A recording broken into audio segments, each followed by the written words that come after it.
Bismillahirrahmanirrahim.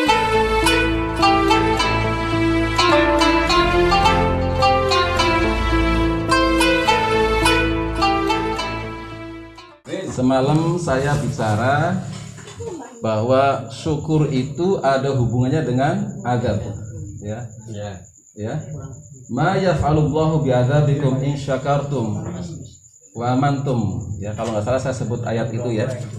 Allah tidak akan mengazab seseorang kalau seseorang itu bersyukur dan beriman kepadanya. Lalu Ustadz Dadang bisikin saya gitu kalau nggak salah deh. Katanya apa? In syakartum lazidanakum wal in kafartum inna adzabi lasyadid. Terus saya bilang nanti aja besok saya jelasin ya gitu. Makanya pada malam hari ini saya akan bicara tentang syukur tadi ya. Kalau semalam bicara tentang apa? Tongkat ya. Tongkat dan syukur. Nah, sekarang kita mau bicara tentang syukur ya. Bahwa ternyata syukur itu, konsekuensi dari syukur itu, kalau kita tidak bersyukur itu Allah akan mengazab kita. Azab ya. In syakartum lazidanakum. Kalau kita bersyukur ya, maka Allah akan tambah nikmatnya kepada kita ya. Kalau kita kufur, maka azab Allah itu sungguh sangat pedih kan gitu ya. Jadi lawannya itu azab. Azab itu bisa nanti di akhirat dan juga bisa sampai di dunia ya. Fa'amal ladzina kafaru fa'u'adzibhum adzaban syadidan fid dunya wal akhirah. Di dunia dapat ya. Adapun orang-orang yang kafir itu dia diadab di dunia dan juga di akhirat. Jadi di dunia itu sudah diadab. Itu orang kafir ya. Tapi kita semuanya kan bukan orang kafir kan? Dan orang beriman itu tidak diadab. Orang beriman tidak diadab. Orang Islam tidak diadab ya. Orang Islam itu namanya diuji ya, gitu beda ya. Antara adab dengan uji itu beda. Kalau ujian itu kalau gagal berarti nggak naik kelas gitu aja. Ujian ya, ujian. Sehingga ujian itu kepada siapa saja. Ya, orang kaya, orang miskin, semuanya, orang sakit, ya, orang sehat dikasih ujian. Tapi kalau adab, konsekuensinya, akibatnya itu adalah hukuman. Hukuman, adab itu hukuman sebetulnya ya. Makanya hukuman ini hanya berlaku untuk orang kafir, bukan orang beriman ya, bukan orang Islam. Tetapi Allah masih sayang. Meskipun dihukum, Allah itu nunggu taubat mereka. Nah, itu enaknya Allah itu ya. Gak kayak kita. Kalau kita kan dendam. Gitu kan? Syukurin kan gitu ya. Syukurnya syukur apa? Syukurin loh. Dendam banget. Nah, kalau Allah tidak ngadab tapi ditungguin. Walanudhiqanna lahum minal adzabil adna dunal adzabil akbari. Ya. La'allahum yarji'un. Jadi sengaja Allah itu kirim adab agar mereka itu orang-orang kafir itu merasakan adab itu. Adab yang dekat dalam kurung di dunia. Adab di dunia itu juga adab yang lebih besar nanti di akhirat. La'allahum yarji'un, biar mereka kembali. Jadi ketika dikasih adab yang kecil itu, dia bertobat kembali ke jalan Allah. Itu adab itu seperti itu, ya.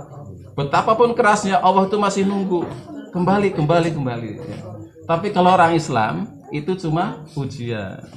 Nah, masalahnya kita itu orang beriman beneran, orang Islam beneran atau orang kafir. Nah, karena kata-kata kafir itu maknanya banyak. Ya, kalau orang fikih ya, orang fikih itu katanya nih ya, orang yang 3 kali tidak Jumatan berturut-turut itu udah kafir gitu ya. Nah, masalahnya gitu kan, kita sudah mengaku beriman, tapi 3 kali nggak Jumatan berturut-turut itu kafir. Tapi kalau selang-seling masih beriman. Nah, kalau itu yang dimaksud ya kita bisa diadab juga kan gitu ya. Tapi insya Allah kita tidak ya.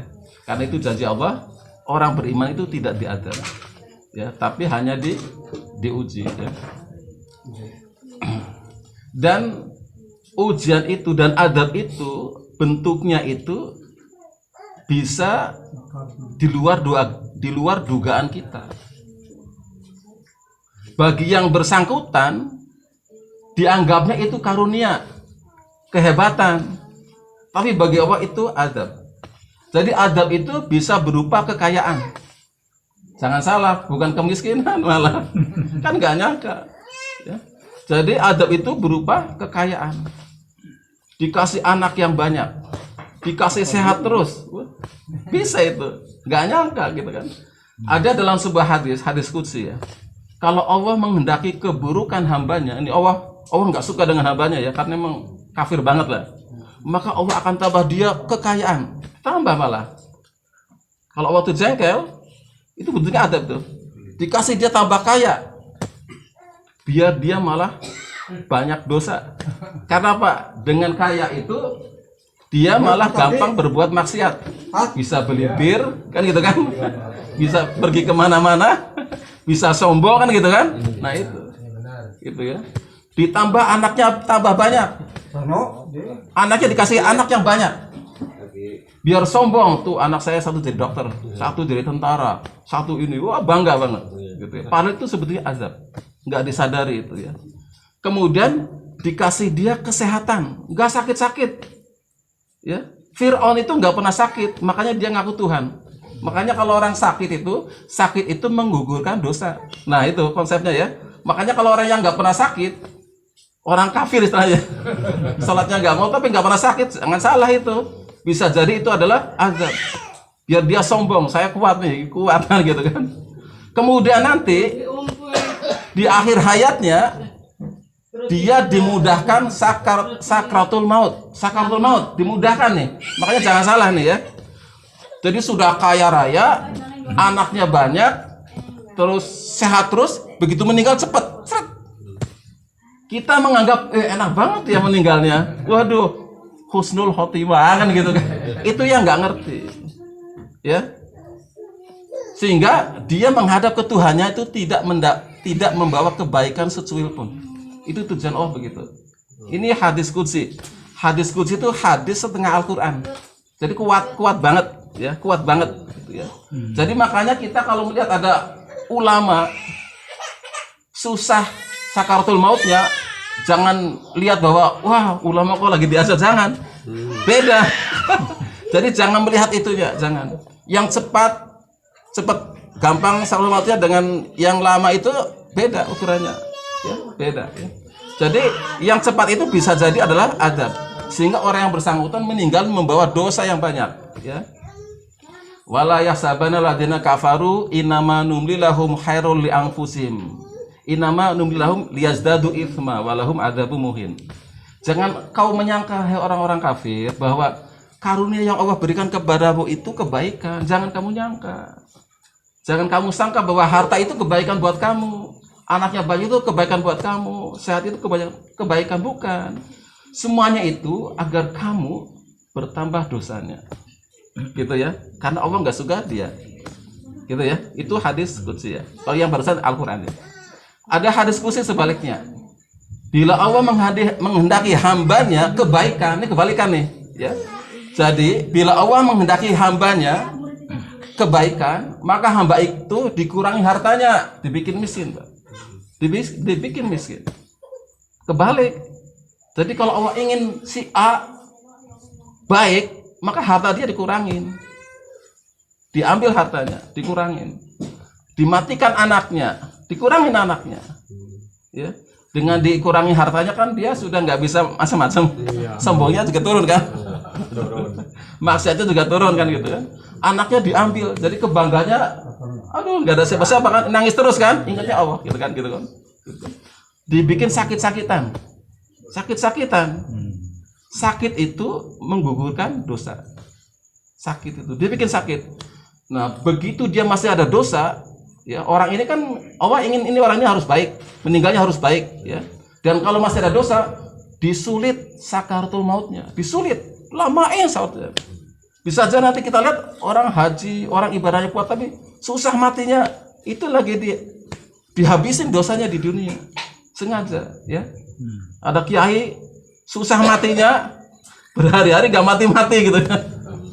Bisa jadi dia lagi disucikan sehingga ketika dia meninggal dia tidak membawa dosa secuil pun menghadap ke Allah. Nah, makanya nanti jangan salah paham. Jangan lihat orang meninggal itu dari akhirnya itu, jangan. Tapi yang kita minta seperti doa kita kan dimudahkan sakaratul maut ya, karena kita nggak kuat, nggak kuat.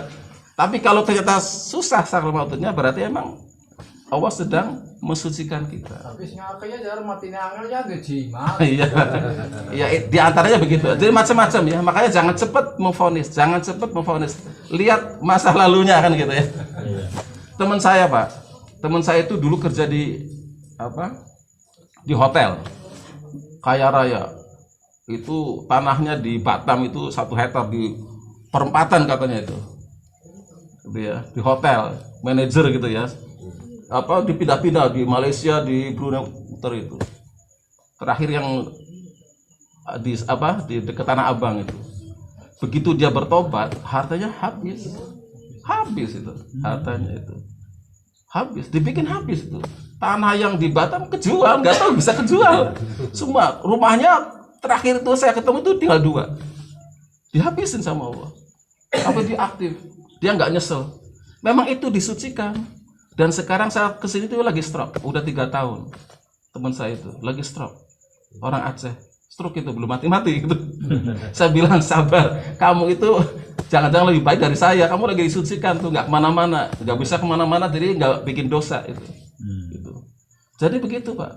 Makanya nanti kalau ada orang yang bertobat kemudian jadi miskin ya, nggak usah gitu ya. Itu jangan kita langsung ngeluh, itu kebaikan sebetulnya. Allah itu menghendaki kebaikan, cuma kita nggak paham, tidak paham. Kita ngertinya kan yang baik adalah hartanya banyak, kan gitu kan? Nah, enak dimakan sate langsung mati. Iya. Iya katanya enak. Ya, itu jadi kembali lagi ke syukur ya. Jadi biar tidak diadab, kita harus bersyukur. Dan syukur itu tidak ada hubungannya dengan kaya atau miskin. Orang miskin bisa jadi tidak bersyukur, malah orang kaya malah bersyukur, bisa jadi seperti itu. Salabah dulu